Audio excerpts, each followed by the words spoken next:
মগরাহাট থানাতে অতি সম্প্রতি আমরা আবদুল্লাহ লস্কর এলিয়াস বাবলু বলে একটা পুরনো ক্রিমিনাল, যাকে মগরাহাট থানা ট্র্যাকও করছিল, ওসির নেতৃত্বে একটা টিম অপারেশনাল ছিল।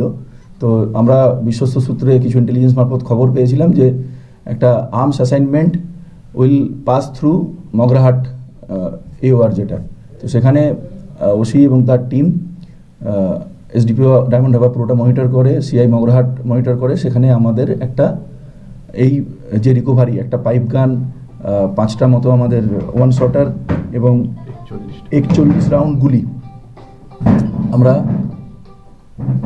সিজ করতে সক্ষম হয়েছি।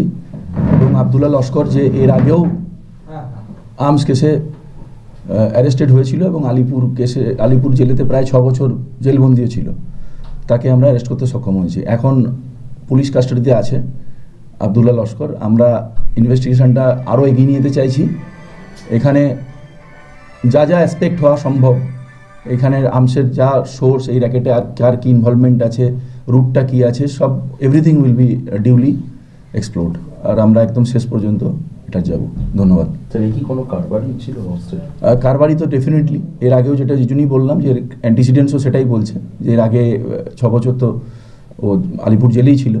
তো ন্যাচারালি সেটা ওসি এবং তার টিম সেটা নজরদারি চালিয়েছে আগাগোড়া, সেখান থেকে আমরা এই সাফল্যটা পেয়েছি। এবং আগামীতে আরও ওর যা যা যেখানে ক্রনি আছে এবং কতদূর এখানে অপারেশনাল জোন কতটা কী আছে, সবগুলো দিক আমরা আরও বেশি খতিয়ে দেখব। ফার্দার ইনভেস্টিগেশনে যদি কোনো ডেভেলপমেন্ট থাকে we will let you know. Thank you. করি আচ্ছা, লাস্ট 25 জানুয়ারি সকাল 10:30 নাগাদ একটা গুলিবিদ্ধ হওয়ার ঘটনা ঘটে, যেখানেতে আমরা জানি সবাই যে কৃষ্ণ মণ্ডল বলে একজন গুলিবিদ্ধ হন নোদাখালীতে, ডোঙারিয়া মোড়ের কাছাকাছি এই ঘটনাটা ঘটেছিল। তো যাই হোক, উনি এখন CMRI-তে চিকিৎসাধীন আছেন। অনেকটাই যেটুকু as per last medical bulletin ওনার অবস্থা স্টেবল আছে।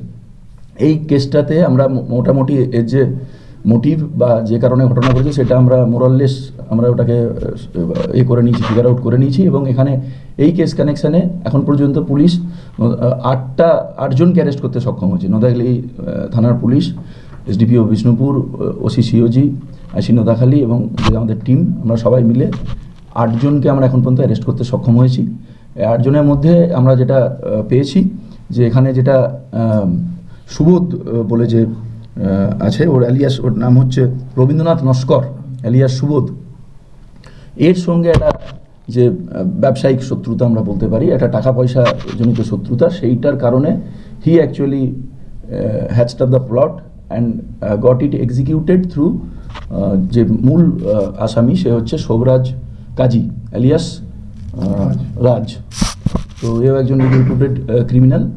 এবং এরপরেতে যারা ঘটনাটা ঘটায় ওই বাইকে, এবং তারপরে ওদেরকে পালিয়ে যেতে সাহায্য করে, এইভাবে মোটামুটিভাবে আমরা যে ইনভলভমেন্টগুলো পেয়েছি তাতে 8 জনকে আমরা এখন পর্যন্ত অ্যারেস্ট করেছি। তাদেরকে সব রিমান্ডে নেওয়া হচ্ছে, জিজ্ঞাসাবাদ করা হচ্ছে। আরও 1-2 জনকেও আমরা যাদের কমপ্লিসিটি আছে সেটা আমরা we have been able to identify them. এবং খুব দ্রুত 1-2 দিনের মধ্যে হয়তো আরও একটা অ্যারেস্ট হবে এবং দিস কেস ইজ মোরাললেস সর্টেড। মূল চক্রী সুবোধ। হ্যাঁ, দুজনেই একসঙ্গে আগে করতো কয়েক বছর আগে, তারপরে দে ফেল অ্যাপার্ট বিভিন্ন টেনশনের কারণে, যেটা বেশিরভাগটাই আমরা এখন পর্যন্ত যেটা পাচ্ছি ইনভেস্টিগেশনে ইটস পেকিউনিয়ারি, যেটা ইটস রিডিউসিবল টু মানি, টাকা পয়সার ভাগ বাটোয়ারা নিয়ে তাদের কিছু সমস্যা। যারা গ্রেপ্তার হয়েছে তাদের মধ্যে শাসক দলের কোনো কেউ পদে বা কিছু না, এখন পর্যন্ত যারা অ্যারেস্টেড হয়েছে তাদের যেটুকু আমরা ক্রিডেন্সিয়াল ভেরিফাই করেছি, তাদের কোনো কিছু পলিটিক্যাল কিছু আমরা পাইনি। কজন ছিল ওরা মোট বাইকে? সেদিন 3 জন ছিল, যে বাইকটাতে যে ঘটনাটা ঘটানো হয়।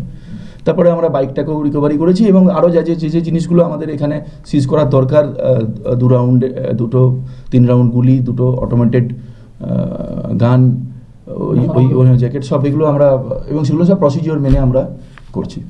ঠিক আছে, ধন্যবাদ।